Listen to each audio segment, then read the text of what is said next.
Hello everyone good morning मु नंदिनी आपण समस्त मो चैनल को स्वागत करछि। नमस्कार जय जगन्नाथ। आशा करछि आपण माने समस्त बहुत ही भलरे थिबे। मु मध्य बहुत ही भलरे अछि। तो जेहेतु आज बुधवार थिला तो मु संध्या बेले माने काली तो गुरुवार तेणु मु झोटी पकई नउछि संध्या बेल को। तो आपण माने देखि परथिबे मु को भले भाबरे पकौछि। तो आशा करछि आपण मानको झोटीटी भल लागिबो निश्चित। तो आपण माने सखाळो हमर घर द्वार पोछा हेतला तो एबे मु झोटी पकई नउछि जा फल कि राति रे भल भाबरे माने सुखी भल माने चित्र देखा जिवो। तेणु आमे राति रे ही प्राय टाइम आमे पकई देथौ बुधवार तो घर द्वार सफा करिके आमे एमती झोटी पकई नै थाउ। तो मु आपण माने देखि परथे मु को भले भाबरे पकौछि। तो टिके बड़ साइज रो बनेबी तो टिके टाइम मते लागुछि आपण माने देखि परथिबे। तो देखंतु आशा करछि आपण माननकु निश्चित भल लागिवो। एई वीडियो रे मु माने दुईटा दिन रो वीडियो मु ऐड करछि माने बुध माने काली रो आ आज माने गुरुवार रो। तो देखंतु आज जेहेतु मार्गशीर मास रो शेष गुरुवार तो भाबिली कि भलरे झोटी बनेबी। तथापि एते भल बनेनी किंतु चेष्टा करछि भल बनेया पई आपण माने देखि परथिबे। तो एठी देखंतु पाखापाखी मोर झोटीटी कंप्लीट हबाकू होउछि मु कहूछि किंतु होउनी काहेकि ना टिके बड़ आकार रो बनौथिले ना तो मते टिके टाइम लागिला।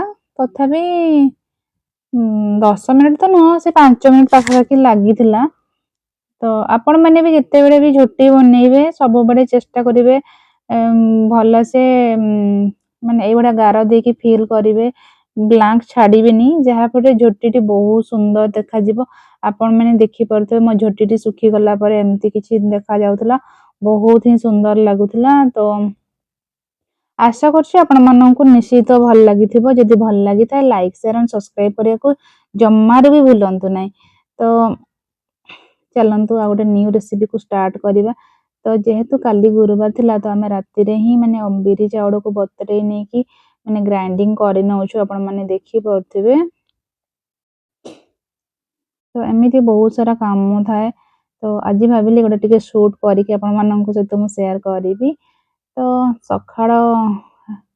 सखाड़ हल्ला परे मु मो पुओ पई ब्रेकफास्ट बनेइबी एबे। तो मु को भडिया भाबरे ता पई ब्रेकफास्ट बनौछि आपण माने देखंतु। आपण माननकु पिल्ला माननकु आपण माने एम्ति खोई परिबे। तो मु ता पई टिके एप्पल बनाना ताकू टिके एम्ति माने ग्रेट करि नेबी जहा पर टिके स्मूथली पेस्ट टाइप रो हेइ जिवो। तो मो पुओ सेउडा खाया पई टिके भल पाए एम्ति जदि ताकू काटि के दिए मु एप्पल तो से खाएनी बहुत ही माने कष्ट ताकू खोय पई पड़े। तो एम्ति ताकू टिके करि देले से भल से खाए। तो एठी आपण माने देखि परथिबे मु चूड़ा को माने एम्ति पानी रे धोई नेथिली तो ता सेटा ता सहित कोन सब ऐड करछि आपण माने देखंतु। तो एठी मु देखि परथिबे बनाना ता सहित मिसेइबी ता से टिके ग्रेट करना बा जहा पर बनाना भी टिके माने स्मूथली पेस्ट टाइप रो हेइ जिवो जोटा कि खाइला बेल को पिल्ला जानि परिबोनी। तो टेस्ट भी टिके भल लागिवो। तो ता सहित जहा भी सब मु कोरि नेथिली जो ये सब एप्पल ताकू मु ऐड कर नेछि आपण माने देखि परथिबे।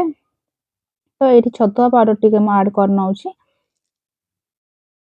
एठी टिके खीरो ऐड करूछि मु टिके अमूल पाउडर ता सहित सुगर बदल मु गुड व्यवहार करछि आपण माने देखि परथिबे काहे कि ना हेल्थ पई गुडटा बेस्ट कोंती। तो मु सबडे गुड ताकू देवा पई चेष्टा करे। तो एठी आपण माने देखि परथे मु पुओ को मु खोई नेली देन मटर तरकारी कर नेली। तो एते सारा लॉन्ग रेसिपी मु आनिली नै काहे कि ना आपण माननकु देखिया पई बोर लागिवो। तो आपण माने समस्त रोसई करथिबे घरे तो आपण माने जानि पारथिबे कि को भडिया भाबरे कोन मटर तरकारी होय। तो मु सेहिटा लॉन्ग रेसिपी आनिनी। तो एठी आपण माने देखि पारथिबे इडली को ए भडिया भाबरे मु बसई नेथिली। तो हमर एठी इडली हेइ जैछि आपण माने देखि पारथिबे। तो ताकू हमें काढी नउछु ए भडिया भाबरे टिके माने काढी देलु किंतु आजिर इडलीटा बहुत ही टिके सॉफ्ट देखा होतला भल टेस्टी देखा जाउथला।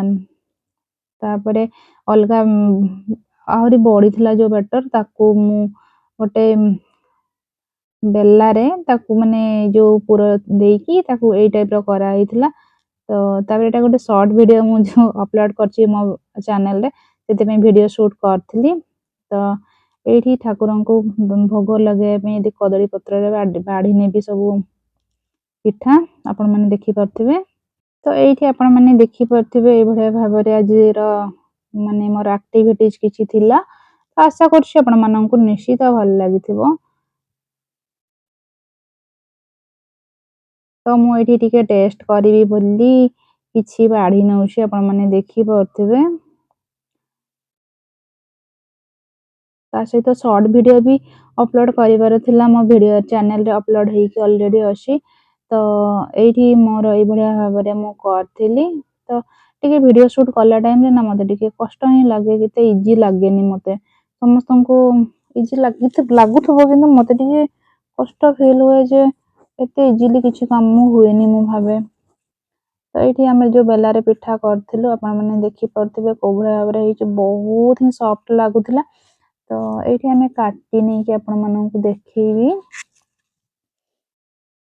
ଏକ୍ଚୁଆଲି ବହୁତ ହିଁ ସଫ୍ଟ ଥିଲା ଆଉ ଟେଷ୍ଟ ବି ବହୁତ ହିଁ ଭଲ ଥିଲା, ଯୋଉଟା କି ମୁଁ ଦେଖେଇନି କିନ୍ତୁ ଟିକେ ଟିକେ ଜଷ୍ଟ ଏମିତି ଭିଡିଓ ସୁଟ୍ କଲା ଟାଇମରେ ଦେଖିଥିବି, ମାନେ ସର୍ଟରେ ଯୋଉ ଅପଲୋଡ କରିଛି ଦେଖିଥିବେ ମୁଁ ଖାଉଛି, କିନ୍ତୁ ସତରେ ବହୁତ ହିଁ ଟେଷ୍ଟ ଥିଲା ଆଜିର ପିଠା। ତ ଆଶା କରୁଛି ଆପଣମାନଙ୍କୁ ଆଜିର ଦିନଟି ନିଶ୍ଚିତ ଭଲ ଲାଗିଥିବ। ଯଦି ଭଲ ଲାଗିଥାଏ ଲାଇକ୍ ସେୟାର ଆଉ ସବସ୍କ୍ରାଇବ କରିବାକୁ ଜମାରୁ ବି ଭୁଲନ୍ତୁ ନାହିଁ। ଆଉ ଗୋଟେ ଆକ୍ଟିଭିଟି ସହିତ ଆପଣମାନଙ୍କ ସହିତ ବହୁତ ଶୀଘ୍ର ଦେଖାହବ। ତ ଆଜି ପାଇଁ ରହିଲି, ଜୟ ଜଗନ୍ନାଥ, ନମସ୍କାର।